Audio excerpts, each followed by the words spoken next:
আসসালামু আলাইকুম। সবাই কেমন আছেন? আলহামদুলিল্লাহ আমি ভালো আছি। আজকে একটা বিশেষ কারণে ওরা আমার কাছে এসেছে।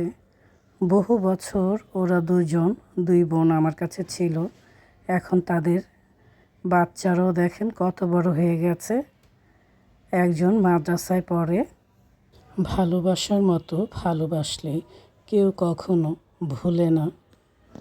রূপালী আর লাভলির বড় বোন আমার আম্মার বাসায় বহু বছর ছিল।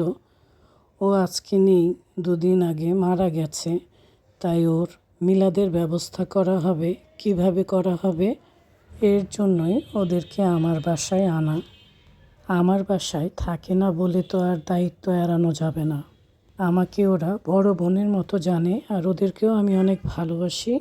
আমি আর আম্মা মিলে তাদেরকে ২০-২৫ জনের খাবারের ব্যবস্থা করে দিলাম। আল্লাহ যেন ওর বোনকে বেহেশত নসিব করে, সবাই দোয়া করবেন। আজকে কি রান্না করব চলেন দেখি। চলে আসলাম আমার রান্নাঘরে। আজকে খাসির মাংস বসিয়েছি।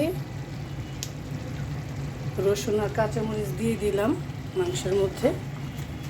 আব্বার জন্য খাসির মাংস রান্না করে নিয়ে যাব, তাই খাসির মাংস রান্না করা, আর আমরাও খাবো। খাসির মাংসটা কষিয়ে কষিয়ে রান্না করব।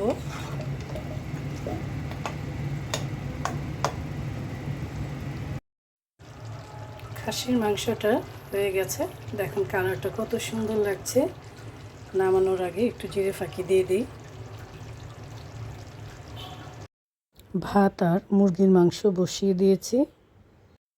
ছেলে খাসির মাংস খায় না, তাই ওর জন্য মুরগির মাংস বসিয়ে দিলাম। মুরগির মাংসটা আমি সাদা করেই রান্না করছি। আমার ছেলে আবার বেশি ঝাল খায় না, তার জন্য সাদা করেই রান্না করলাম। সাদা করে মুরগির মাংস রান্না করলে রুটি দিয়েও খাওয়া যায়, আর আমারও অনেক ভালো লাগে খেতে। দেখি মুরগির মাংসটার কী অবস্থা। মুরগির মাংসটা হয়ে গেছে, বেশি পানি থাকবে না, এরকমই একটু কষানো কষানো থাকবে।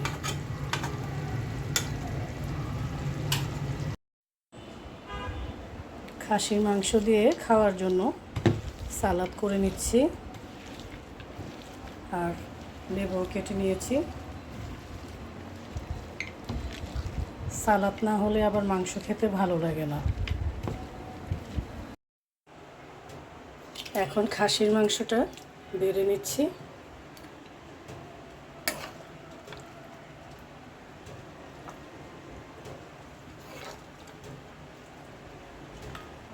বেড়ে নিলাম খাসির মাংস।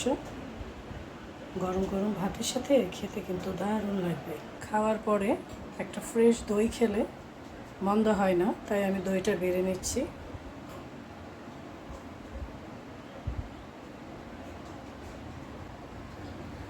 দইটা বেশি মিষ্টি না, টক মিষ্টি দই। এই তো খাওয়া শুরু হয়ে গেছে। সবাই ভালো থাকবেন, সুস্থ থাকবেন। আল্লাহ হাফেজ।